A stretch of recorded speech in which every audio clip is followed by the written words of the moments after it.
దేవునికి స్తోత్రము. క్రీస్తునందు ప్రియ దేవుని బిడ్డలారా, ఉదయకాల సమయంలో కూడి వచ్చిన మీ అందరికీ ప్రభు అయిన యేసు క్రీస్తు పేరిట శుభాభివందనాలు. యూట్యూబ్ ద్వారా వాక్యం వింటున్న దేవుని పిల్లలకు కూడా ప్రభు పేరిట శుభాభివందనాలు. అందరికీ షాలోం, సమాధానం కలుగును గాక. మనల్ని మన కుటుంబాలను దేవుడు దీవించి ఆశీర్వదించును గాక. ఈరోజు మన అంశము మొదటి అపొస్తలుడైన పౌలు మొదటి కొరింథీయులకు రాసిన పత్రిక 5వ అధ్యాయము 7వ వచనములో ఒక మాట ఉంటుంది. మీరు పులిపిండి లేనివారు గనుక క్రొత్త ముద్ద అవుటకై ఆ పాతదైన పులిపిండిని తీసి పారవేయడి. ఇంతేకాక క్రీస్తు అనే మన పస్కా పశువు వధింపబడెను. ఈరోజు మన అంశం ఏమిటంటే పస్కా బలి. పాత నిబంధనలో పస్కా బలి కదా, నూతన నిబంధనలో క్రీస్తు బలి. పస్కా బలి క్రీస్తు బలిలో ఎలా నెరవేరింది? పస్కా బలి అనే పండుగ, పస్కా బలి అనేది యేసుక్రీస్తు ప్రభు వారిలో ఎలా నెరవేరిందో చూసుకుందాం. అసలు పస్కా అంటే పాస్ ఓవర్ అంటారు దాన్ని. పస్కా అంటే పాస్ ఓవర్ అంటే అర్థం ఏమిటంటే దాటిపోవుట. ఎక్కడి నుండి దాటిపోవాలా? దేని నుండి దాటిపోవాలా? ఎలా దాటిపోవాలా? అసలు ఇది ఎక్కడ ప్రారంభమైందో మనం జ్ఞాపకం చేసుకుంటే, పాత నిబంధనలో బైబిల్ పుట్టిన దగ్గర నుండి పస్కా లేదు, భూమి పుట్టిన దగ్గర నుండి పస్కా లేదు. పస్కా ఎప్పుడు స్టార్ట్ అయిందయ్యా అంటే, ఐగుప్తు దేశంలో ఇజ్రాయేలు 430 సంవత్సరాలు బానిసత్వంలో ఉన్నారు కదా. వాళ్ళు ప్రబలిపోయారు. వాళ్ళని చంపేపిస్తున్నాడు రాజు, మగపిల్లలైన వాళ్ళని. ఏమి చేయాలి అర్థం కాక వాళ్ళు మూలులతో దేవుడికి మొరపెడతా ఉంటే, దేవుడు అబ్రహాంకి ఇచ్చిన వాగ్దానం ఏమిటాయి అంటే, నేను వాగ్దాన దేశంలో కనాలను చేరుస్తాను, కానీ అక్కడ అమోరీల అక్రమం చల్లారలేదు కాబట్టి నీ 4వ తరము ఇక్కడికి వస్తారని చెప్పారు. 4వ తరం అంటే 430 సంవత్సరాలు వచ్చింది అప్పటికి. ప్రియ సంగమా, వాళ్ళందరూ రావాలా. అబ్రహాము చేసిన వాగ్దానం దేవుడు నెరవేర్చాలి కదా. మోషేని ఎన్నుకొని మోషే నాయకత్వంలో వాళ్ళని నడిపిస్తూ ఉంటే, నిన్నే చెప్పుకున్నాం కదా మనం, ఐగుప్తీయులు ఎప్పుడు పండగలు చేసుకుంటారు, ఎప్పుడు సంతోషంగా ఉంటారు. వారికి దుఃఖపడవలసిన అవసరం లేదు. ఎందుకంటే అక్కడ వాతావరణం నైసర్గిక ఆ పరిస్థితులన్నీ, భౌగోళిక పరిస్థితులన్నీ ప్రశాంతంగా ఉంటాయి. మంచి వాతావరణము, మంచి పొలములు, మంచి నీరు, అంతా అనుకూలంగా ఉంటుంది. వారికి ఎప్పుడు సంతోషమే. కానీ ఇశ్రాయేలీయులకు ఎప్పుడు దుఃఖమే. సంతోషం అనేదే లేదు, పండగ అనేదే లేదు. దేవుడు అనేది ఎరగని వారు అయిపోయి ఉన్నారు. ఏడుపు మూలుగులే వాళ్ళకి. 2వ అధ్యాయం అంతా ఉంటుంది కదా, చూడవసరం లేదు. కానీ వాళ్ళ మూలుగులు, వాళ్ళ బాధ, వాళ్ళ హింస నేను విన్నాను, చూశాను, దిగువచ్చానంటాడు దేవుడు. అప్పుడు మోషేని ఎన్నుకొని నడిపించేటప్పుడు సంఘం, దేవుని బిడ్డలారా, మీరు 430 ఏళ్ళు మీకు సంతోషం లేకుండా ఉన్నారు కదా, ఈ రాత్రికాల సమయంలో మీరు పండగ చేసుకోండి. గొర్రె పిల్లను వధించి రక్తము ఒక పళ్ళెములో పట్టి, ఆ రక్తము హిస్సోపు పుడక ముంచి దాని రక్తంలో మీ ద్వారబంధములకు పైకమ్మి నిలువు కమ్మిలకు రాయండి అని చెప్పి మీరు ఆ ఇంటిలోనే ఉండాలా. జ్ఞాపకం పెట్టుకోవాలా. ఏ తలుపుకైతే రాశారో, ఏ దర్వాజాకైతే రాశారో ఆ ఇంటి లోపల మీరు ఉండాలా. ఆ ఇంటి లోపల మీరు ఉండి అది ఎలా చేయాలి అంటే అగ్నితో కాల్చాలా. ఆ మాంసాన్ని అగ్నితో కాల్చి, ఆ కాల్చిన మాంసాన్ని చేదు కూరలతో మీరు తినాలా. మీరు పండగ చేసుకోండి. గొర్రెపిల్ల పోసుకుంటే పండగే కదా, మీరు పండగ చేసుకోండి. మంచిగా కాల్చుకొని మాంసం తినండి. పులుసుని ఏది మీలో ఉంచకుండా పులిని రొట్టెతో చేసుకొని తినండి. మీరు అన్నీ చెప్పి సంతోషించండి అని చెప్పి ఈరోజు మిమ్మల్ని ఇక్కడి నుండి తీసుకెళ్ళిపోతా. అసలు ఒక్క మనిషి 2 మనిషి 20 లక్షల పైన జనాన్ని ఏక తాటి మీద ఆ రాత్రికాల సమయంలో దేవుడు బయలుదేరి తీశాడు కదా, లోపల ఉండాలి. అప్పుడు బయలుదేరింది 12వ అధ్యాయం, నిర్గమాకాండం 12వ అధ్యాయంలో అప్పుడు ప్రారంభమైంది. ఇది మోషే నాయకత్వంలో 10 తెగుళ్ళు వచ్చిన ఐగుప్తు దేశ ప్రజలకు. 10 తెగుళ్ళులో ఒక్క తెగులు కూడా గోషేనులో ఉన్న, అదే ఐగుప్తు దేశంలో గోషేను ప్రాంతంలో ఉన్న ఇజ్రాయేలీలకు రాలేదు. జ్ఞాపకం పెట్టుకుంటే 10వ తెగులు ఏంటంటే తొలిచూలు సంతతిని చంపేయడం.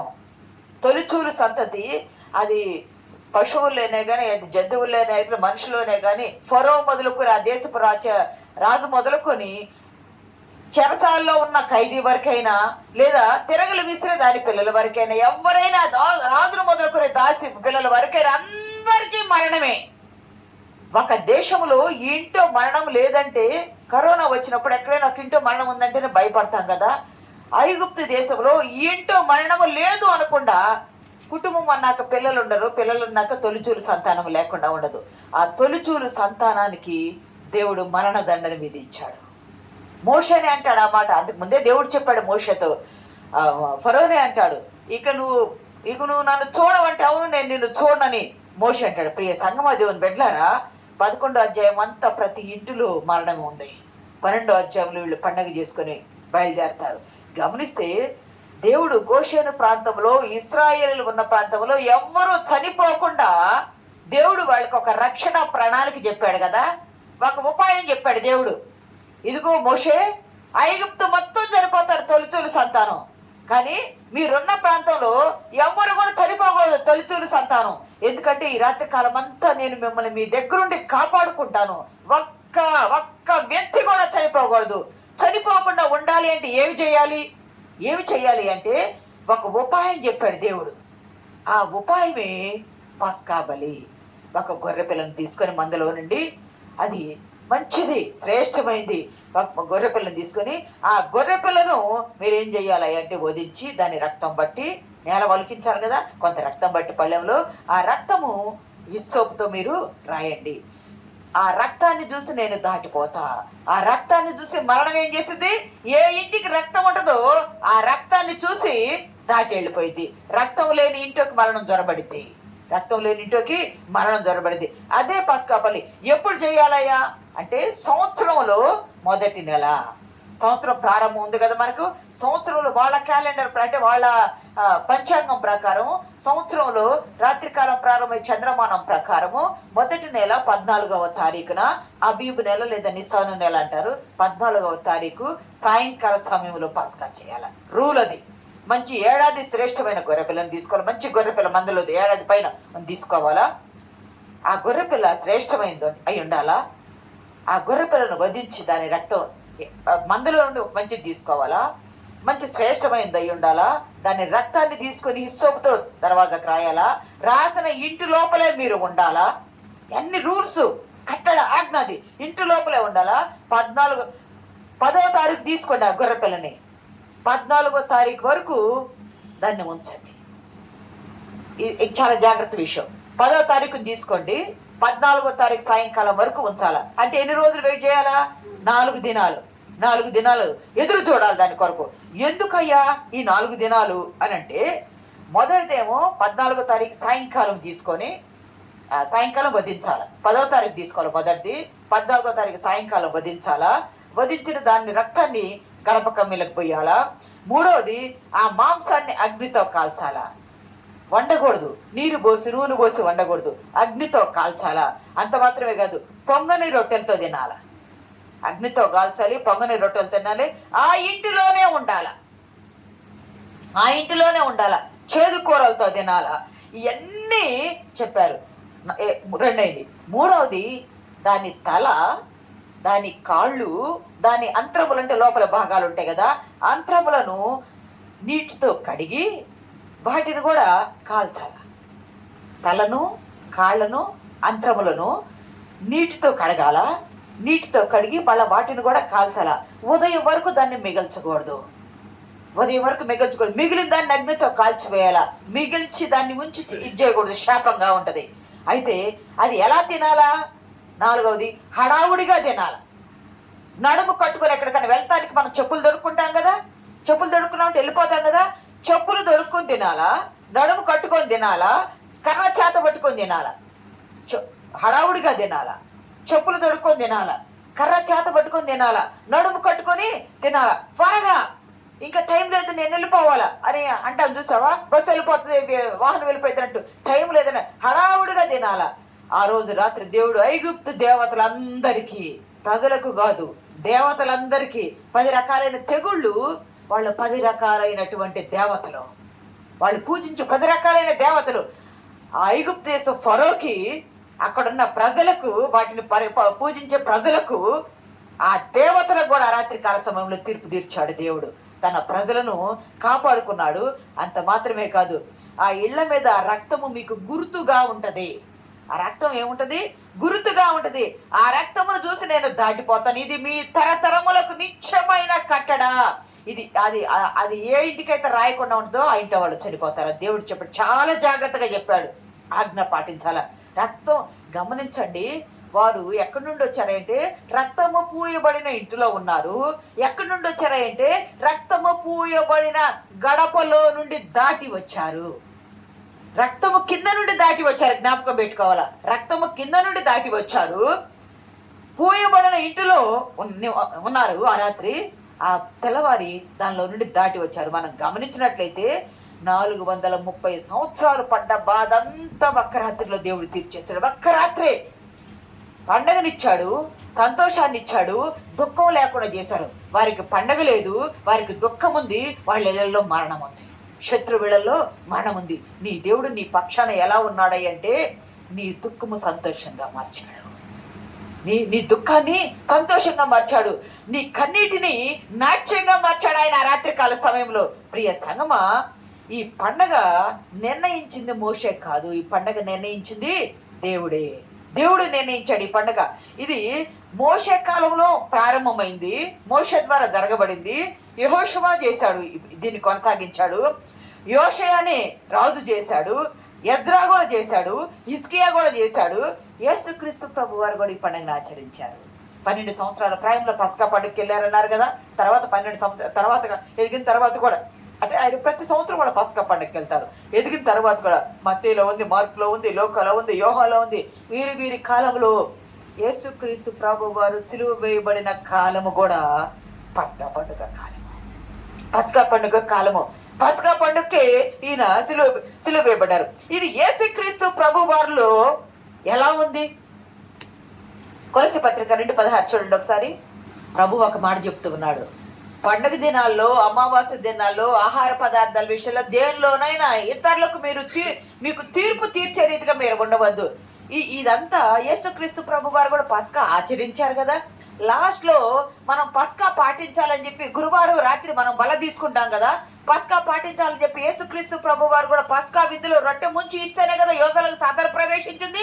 అంటే అయితే ఆదిమ క్రైస్తవ సంఘం ఆదిలో ఉన్నటువంటి ప్రారంభంలో ఉన్న ప్రారంభ దినాల్లో ఆదిమ క్రైస్తవ సంఘం కూడా పస్కాను పాటిస్తే అపొస్తలుడైన పౌలు చెబుతున్నారు, పస్కాను ప్రభు వారు కొట్టివేశారు, సిలువలో కొట్టివేశారు. ఇంకా మనం దాన్ని పాటించవలసిన అవసరము లేదు. అక్కడ ఏమిటి? బలి అర్పణ. అది ఏమిటి? దాటి రావటం. అది ఏమి దాటి వచ్చారయ్యా అంటే సంహారకుడిని దాటి వచ్చారు, మరణాన్ని దాటి వచ్చారు, బానిసత్వాన్ని దాటి వచ్చారు, ఫరో పాలనను దాటి వచ్చారు. ఇప్పుడు ఎక్కడున్నారంటే దేవుని పాలనలో ఉన్నారు వాళ్ళు. ఇప్పుడు ఎక్కడున్నారంటే వాగ్దాన దేశంలో ఉన్నారు వాళ్ళు.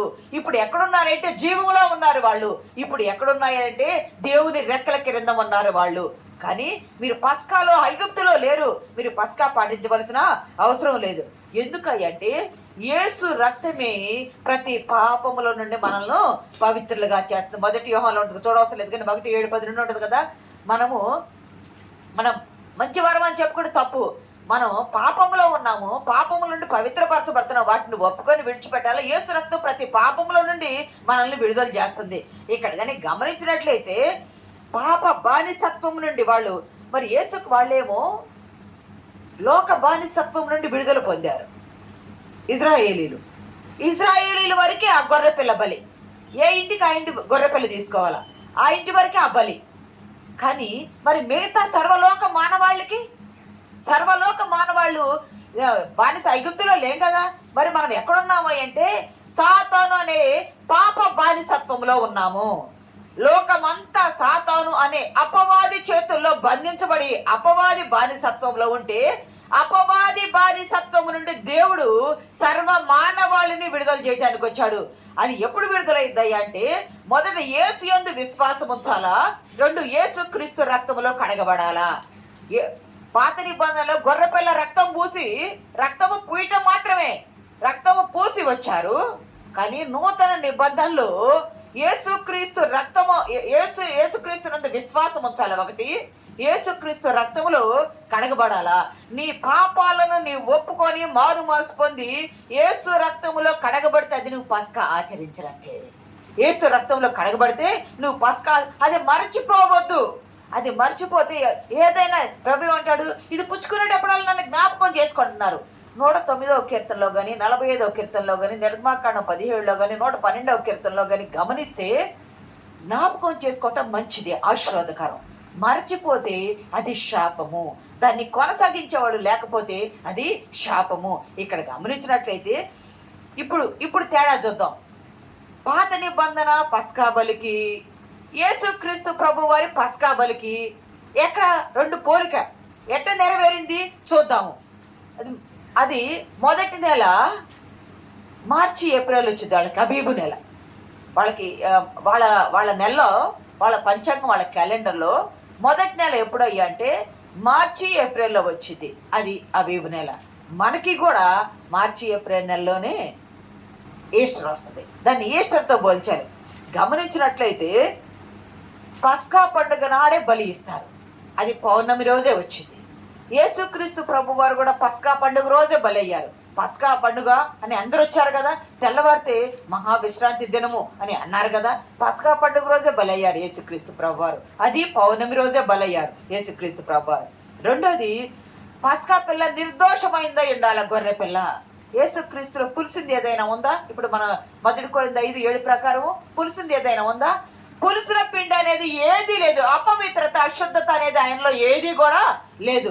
పరిశుద్ధుడిగా ఉన్నాడు యేసుక్రీస్తు ప్రభు వారు. 10న ప్రత్యేకించాలి. 10వ తారీఖున దశమి నాడు 10వ తారీఖున గొర్రె పిల్లని తీసుకోవాలి. యేసుక్రీస్తు ప్రభు వారు కూడా మట్టల ఆదివారం నాడు ఆయన ఊరేగించబడ్డాడు, ప్రత్యేకించబడ్డాడు. జ్ఞాపకం పెట్టుకోవాలా. అక్కడి నుండి గురువారం రాత్రి ఆయన పట్టబడ్డాడు. గురువారం రాత్రి నుండి వాళ్ళకి శుక్రవారం స్టార్ట్ అయింది. గురువారం రాత్రి నుండి శుక్రవారం స్టార్ట్ అయింది. అంటే శుక్రవారం పట్టబడ్డాడు ప్రభు వారు. శుక్రవారం 4 రోజులైంది కదా, ఆయన అదే రోజు బలి అయిపోయారు. 4వ రోజు సాయంకాల సమయంలో పట్టబడ్డాడు. పట్టబడ్డ రాత్రి శుక్రవారమే, ఆ శుక్రవారమే ఆయన బలి అయిపోయారు. గమనించినట్లయితే 10వ రోజు గొర్రెపిల్లను పక్కకు పెడతారు. 4 రోజులు పక్కన పెడతారు. 4 రోజులు ఏం చేస్తారయ్యా అంటే 4 రోజులు ప్రత్యేకించి పరీక్షిస్తారు. ప్రత్యేకంగా పెడతారు 4 రోజులు. ఆ 4 రోజులు ఏం చేస్తారు? పరీక్ష చేస్తారు. ఎవరు పరీక్ష చేస్తారు? యోధ రబ్బీలు పరీక్ష చేస్తారు. మరి యేసుక్రీస్తు ప్రభు వారిని ఎవరు పరీక్ష చేశారు? నలుగురు చేశారు పరీక్ష చేసి ఈయన నిర్దోషి అని చెప్పారు. మొదట అన్నా చేశాడు, ఏమి చేయలేకపోయాడు. కైపా చేశాడు, ఏమి చేయలేకపోయాడు. పిలాతు చేశాడు, ఈయన ఏ పాపము లేదన్నాడు. మళ్ళీ లూకాసు వార్త 23:14-15 చూడండి ఒకసారి. ప్రధాన యాజకులను అధికారులను ప్రజలను పిలిపించి ప్రజలు తిరగబడినట్లు చేయుచున్నాడని మీరు ఈ మనుషుల్ని నా యుద్ధం తెచ్చితిరే. ఇదిగో నేను మీ ఎదుట ఇతన్ని విమర్శింపగా మీరు ఇతని మీద మోపిన నేరములలో ఒకటైనను నాకు కనబడలేదు, ఏ రోజునకు కూడా కనబడలేదు. పిలాతు అన్నాడు, ఒక్క నేరం నాకు కనపడలేదు కదా, ఏ రోజు కూడా కనపడలేదు కదా. వాళ్ళేమో నేరాలు మోపారు, ఎవరు? అన్నా కైపాలు. కానీ పిలాతు హేరోదు నేరం ఏమి లేదని రుజువుపరిచారు.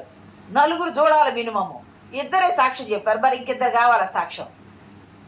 బాప్తిస్మిచ్చి యోహాను లోక పాపమును మోసుకొని పో దేవుని గొర్రెపిల్లని ప్రధాన యాజకుని కుమారుడిగా, మిగతా అన్నా కైపాలు ప్రధాన యాజకులే ఉన్నారు, కానీ దేవుడు పంపబడిన యాజకుడు యోహాను.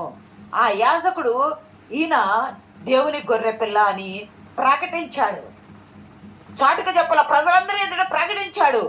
ఒక సాక్ష్యము, ఈయన నా ప్రియకుమారుడు, ఈయన యందు నేను ఆనందిస్తున్నానని తండ్రియే పరలోకము నుండి ప్రకటించాడు. 4 అయ్యారు కదా, ఏ పాపము లేదు.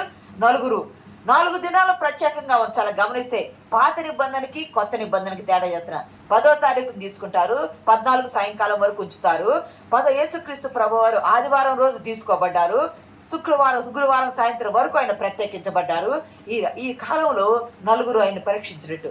ఎప్పుడో దేవుడు యోహాను ముందే పరీక్షించారు, పిలాతు ఏ రోజు చేశారు. అన్నా కైపల యాజకులుగా పరీక్షించారు కానీ సాక్ష్యము చెప్పలేదు.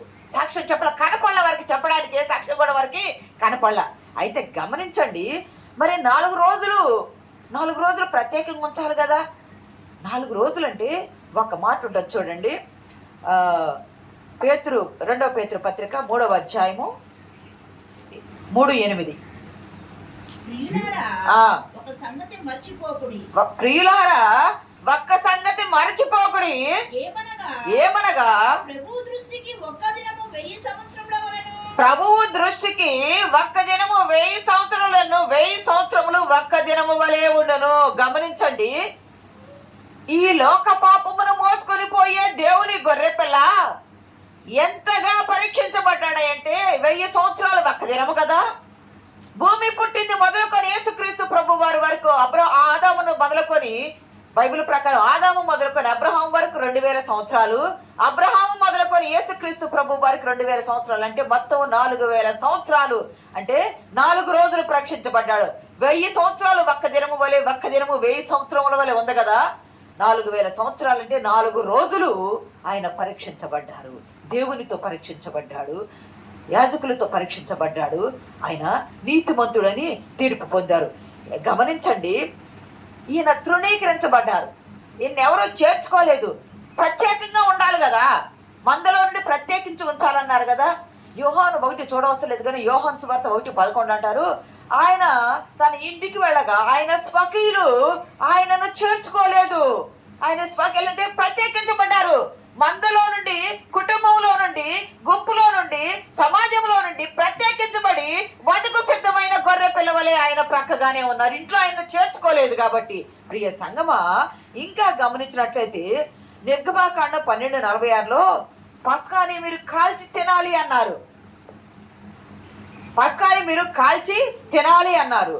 కాల్చి తినాలంటే మరి యేసుక్రీస్తు ప్రభు వారు కాల్చబడలేదు కదండి. మనం ఇంతకుముందు ఒకసారి చెప్పారు కూడా, పరిశుద్ధాత్మ అనే అగ్నితో ఆయన పాపము కాల్చబడింది. దాని చర్మము వలుస్తారు. ఆయన వీపు మీద శరీరం అంతా కొట్టబడ్డప్పుడు, 1000 గాయాలైనప్పుడు ఆ చర్మం అంతా వలవబడ్డవారయ్యారు. అగ్నితో ఆయన శిలువ మీద పరిశుద్ధాత్మ అనే అగ్నితో పాపము కాల్చబడింది. మీకు గుర్తుందా, కాళ్ళు తల అంత్రములను కడగాలి అన్నారు కదా. కాళ్ళు తల అందరూ నీటితో కడుగుతారు జంతువుని, కానీ ప్రభు శిరస్సు రక్తముతో కడగబడింది. ప్రభు కాళ్ళు పాదాలు రక్తముతో కడగబడ్డాయి. ఆయన అంత్రములు రక్తము నీటితో బళ్ళెపు పోటు పొడవగా రక్తము నీటితో కడగబడ్డట్టయినాయి. ప్రియ సంగమా, అవన్నీ కూడా పరిశుద్ధాత్మ అనే అగ్నితో కాల్చబడి క్రీస్తులది నెరవేరింది. అంతేకాదు, ఇంకా ఆయన పస్కా గొర్రెపిల్ల చూస్తారా, నిర్గమాకాండ 12:46, మీరు ఒక్క ఇంటిలోనే దాన్ని తినవలెను. దాని మాంసంలో కొంచెమైనను ఇంటిలో నుండి బయటకు తీసుకొని పోకూడదు. దానిలో ఒక్క ఎముకనైనను మీరు వినవకూడదు. ఇశ్రాయేలులో సర్వ సమాజము ఈ 2 చాలు, ఒక్క ఎముక కూడా వినకూడదు. యోహాను సువార్త 19వ అధ్యాయము, యోహాను సువార్త 19వ అధ్యాయం. ఈ రిఫరెన్స్లు ఎందుకు చెప్తున్నానంటే నెరవేర్పు చూపించడానికి. 34 వచనం చదవండి. వెంటనే రక్తంలో నీళ్లను కారెను. ఇది చూచిన వాడు సాక్ష్యం ఇచ్చుచున్నాడు. అతని సాక్ష్యము సత్యమే. మీరు నమ్మునట్లు అతడు సత్యము చెప్పుచున్నాడని ఆయన నెరుగు. అతని ఎముకలలో ఒకటైనను విరవబడదు. గమనించండి, యేసుక్రీస్తు ప్రభు వారు పాత నిబంధనలో పస్కా బలి ఇచ్చేటప్పుడు ఒక్క ఎముక కూడా విరవకూడదు. మాంసము మాత్రమే తినాలి, ఎముక అనేది విరవబడకూడదు. ఇది రూలు. యేసుక్రీస్తు ప్రభు వారిని సిలువ వేశారు. పక్కనున్న 2 దొంగలు వాళ్ళు బ్రతికి ఉంటే తెల్లవారి మహావిశ్రాంతి దినం కాబట్టి సిలువ మీద పండగ రోజు ఉండకూడదని చెప్పి వాళ్ళ కాళ్ళ మీద కొట్టి వాళ్ళని చంపేశారు. అంటే వాళ్ళ ఎముకలు విరవబడ్డాయి. యేసుక్రీస్తు ప్రభు వారి ప్రవచన నెరవేర్పు జరగాలి కదా. ఒక్క ఎముక కూడా విరగకూడదు అని ప్రవచన నెరవేర్పు జరగడానికి ఆయన అంతకు ముందే చనిపోయి ఉన్నాడు. 3 గంటలకి ఆయన ప్రాణం విడిచాడు. అరే, ఈయన అప్పుడే చనిపోయాడా లేదా రుజువు చేసుకోవడానికి బళ్ళెపు పోటు ప్రక్కలో బడవగా నీళ్లు రక్తము కారెను. లేఖనము నెరవేరినట్లు ఆయన ఎముకలలో ఒక్కటి కూడా విరవబడకూడదని పస్కా పాత నిబంధనలో ప్రారంభించిన దేవుడు పస్కా రక్తపు విందు, గొర్రెపిల్ల విందు యేసుక్రీస్తు ప్రభు వారిలో ఇక్కడ నెరవేరింది. అలాగే ఉదయము వీళ్ళు చూడవలసిన లేదు కానీ నిర్గమ 29:30-39 వచనాల్లో ఉంటుంది. ఉదయము ఒక బలిస్తారు. యేసుక్రీస్తు ప్రభువాని సిలువ వేసేటప్పటికి ఉదయము 9 గంటలు అయిందని మార్కులో అంటాడు. ఏది మార్కు 15:25 ఉదయము 9 గంటలు అయింది. ఆయన ప్రాణం విడిచేటప్పుడు మధ్యాహ్నము 3 గంటలైంది. మొదటి బలి 2 బలులు ఇస్తారు. మొదటి బలి ఉదయం 9 గంటలకు యేసుక్రీస్తు ప్రభువాన్ని ఇచ్చారు. 2 కూడా ప్రభు, ఒక్క బలే కానీ 2 ప్రభువులో నెరవేరిని. అది ఊరి వెలుపల ఇస్తారు. మళ్ళా ఊర్లోనేమో రక్తము చిందించే గొర్రె పిల్లవలే ఊరి వెలుపల, శిబిరం వెలుపల ఉంది కదా హెబ్రీ పత్రికలో, శిబిరం వెలుపల ఆయన సిలువ వేశారు. అంటే ఊరి వెలుపల కాల్చబడే 2వ గొర్రె పిల్లవలే ఆయన కాల్చబడ్డాడు. అంత మాత్రమే కాదు, 2వ బలి 3 గంటలకు ఇస్తారు. మొదటి బలి 9 గంటలకు, 2వ బలి 3 గంటలకు ఇస్తారు. ఇంకా సాయంత్రపు గమనించండి, మరి చేదుకూరలు హిస్సోపు ఉండాలి కదా. దీనిలో చేదుకూరలు అది కాల్చబడాలంటే యేసుక్రీస్తు ప్రభువారు పాపాన్ని పరిశుద్ధాత్మని అగ్నితో కాల్చబడ్డారు. కాళ్ళు, తల, అంతములు కాల్చబడ్డాయి, కడగబడ్డాయి, రక్తంతో కడగబడ్డాయి, నీటితో కడగబడి శుద్ధి చేయబడ్డాయి. ఊరి వెలుపల ఆయన గొర్రెపిల్ల వలె బలైపోయారు. అంత మాత్రమే కాదు, ఆయనకు దాహం అన్నప్పుడు చేదు కలిపిన ద్రాక్షారసము హిస్సోపుతో ముంచి ఆయన నోటికి అందించారు. హిస్సోపుతో అది తీసుకోవాలని ఉంది కదా, అక్కడ హిస్సోపుతో చేదు కూరలు తీసుకోవాలని ఉంది కదా, ఇక్కడ అది నెరవేరింది. చేదు రసాన్ని ప్రభు వారికి ఇచ్చారు. యూదులు ఇక్కడ ప్రభువాన్ని ఎందుకు వాళ్ళు ఇంకా అంత అసహించుకున్నారయ్యా, కోపగించుకున్నారయ్యా అంటే, యూదులు రక్తము తినరు. లాస్ట్ చెప్పారు కూడా, యూదులు రక్తం తినరు. కానీ యేసుక్రీస్తు ప్రభువారు చనిపోవడానికంటే ముందు ఆయన ఏం చేశారంటే, తర్వాత మీరు నన్ను జ్ఞాపకం చేసుకోనండి, ఇదిగో మీ కొరకు నలగొట్టబడ్డ నా దేహము, రొట్టెను పట్టుకొని ఇది నా దేహము అని దాన్ని విరిచి ఇచ్చి మీరు తినండి అంట. ఇదిగో ఇది నా రక్తము, నూతన నిబంధన రక్తము, నూతన నిబంధన, పాత నిబంధన కొట్టివేయబడింది, ఇంకా నూతన నిబంధన రక్తము, ఇది నా రక్తము, ఇది మీరు తీసుకొని తాగండి అంటే వాళ్ళు ఉడికిపోయారు. రక్తం నేల మీద ఒలికించాలా, రక్తం ఎట్లా తాగుతాం, మనం ఏమన్నా నరమాంస భక్షకులమే అని ఊగిపోయారు. కానీ ప్రభువారు చెప్పింది రక్తమునకు సాదృశ్యమైన ద్రాక్షారసము. ఈ రక్తము అంటే నా ప్రాణము. ఈ రక్తం అంటే, రక్తములో ప్రాణం ఉంటుంది కదా, ఈ రక్తం అంటే నా ప్రాణము మీ కొరకు చిందిస్తున్నా కాబట్టి నేను చిందించిన ఈ త్యాగాన్ని మీరు జ్ఞాపకం చేసుకొని మీరు దీన్ని పుచ్చుకోండి. ఇది ఆయన దేవుని పస్కా గొర్రె పిల్లగా వధించబడ్డారు. ప్రియ సంగమా, యోహాను చెప్పిన మాట అదే, ఇదిగో లోక పాపమును మోసుకొని పోవు దేవుని గొర్రెపిల్ల. ఆ గొర్రెపిల్ల, పస్కా గొర్రెపిల్ల సిలువలో బలైంది.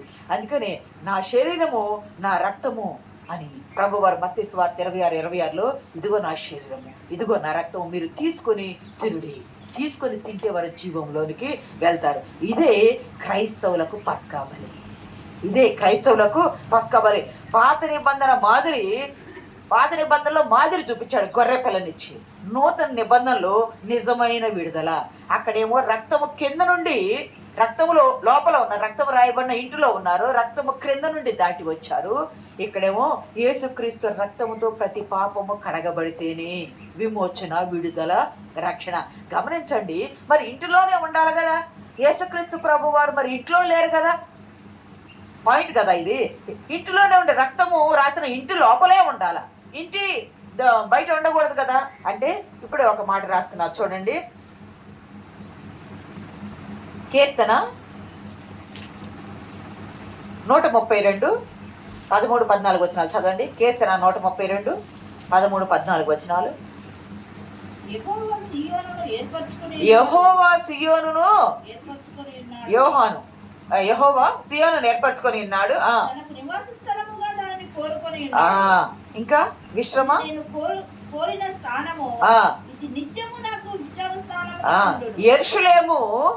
యెరూషలేము పట్టణము, యెరూషలేము దేశము దేవుడు కోరుకున్న విశ్రమ స్థానం అంటే ఇల్లు. ఆ ఇంటిలోనే ఉన్నారు, ఆ రక్తపు గౌరిలోనే ఉన్నారు, యెరూషలేము ప్రాంతంలోనే ఉన్నారు. శిబిరం వెలుపట ఆయన ఏది కూడా ప్రభు వారిది తప్పిపోలా. పాత నిబంధనలో దాగి ఉన్న ఇల్లు యేసుక్రీస్తు ప్రభువారు, యెరూషలేము ప్రాంతము, ఆయన విశ్రమ స్థానము. మనమైతే ఆయన రక్తములో కడగబడాలా, ఆయన ద్రాక్షరసములో చేయమంచాలా. అదే మన క్రైస్తవులకు. రక్తము చాటును దాగిన వారికి రోమా 8:1 ఉంటుంది, ఏ శిక్ష విధి ఉండదు. క్రీస్తు రక్తములో కడగబడి ఆ రక్తము చాటున దాగిన వారికి, యేసుక్రీస్తు నందున్న వారికి ఏ శిక్షా విధి లేదు.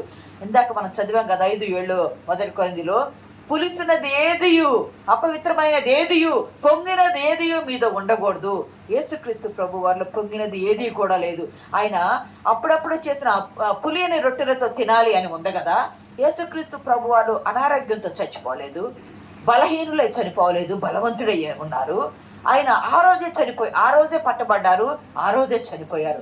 పులిసింది కానీ, కుళ్ళింది కానీ, పొంగింది కానీ, అశుద్ధం కానీ ఏది కూడా ప్రభు వారిలో లేదు. ఆయన పరిశుద్ధుడైన ప్రభువు తన రక్తము చిందించి పాత నిబంధన పస్కాను సిలువలో కొట్టివేసి, ఇదిగో నూతన నిబంధన నా గిన్నెలో చేయముంచుడి, ఇదే నూతన నిబంధన. మనలో కూడా పొంగింది కానీ, పులిసింది కానీ, అశుద్ధమైంది కానీ, అపవిత్రమైంది కానీ, దేవునికి ఇష్టం కానీ, అపనమ్మకం కానీ, అవిశ్వాసం కానీ ఏది లేకుండా క్రీస్తులో స్థిరమైన విశ్వాసం ఉండి ఆయన రక్తములో మనం కడగబడితే పరిశుద్ధులుగా తీర్చబడే పరిశుద్ధ జీవితము, క్రియలతో కూడిన జీవితంతో జీవిస్తేనే ముందుకు సాగిపోతాం. అలాగ ఉండి అడిగితే నీకు జరగని కార్యము, దేవుడు చేయని కార్యము ఏది కూడా ఉండదు. పాత నిబంధనలో పస్కా బలి, క్రీస్తులో నెరవేర్పు మనం చూసాం. ఆ నెరవేర్పులో కొనసాగడానికి పరిశుద్ధాత్మ దేవుడు మనకు సహాయం దయచేయను గాక. ఆమేన్.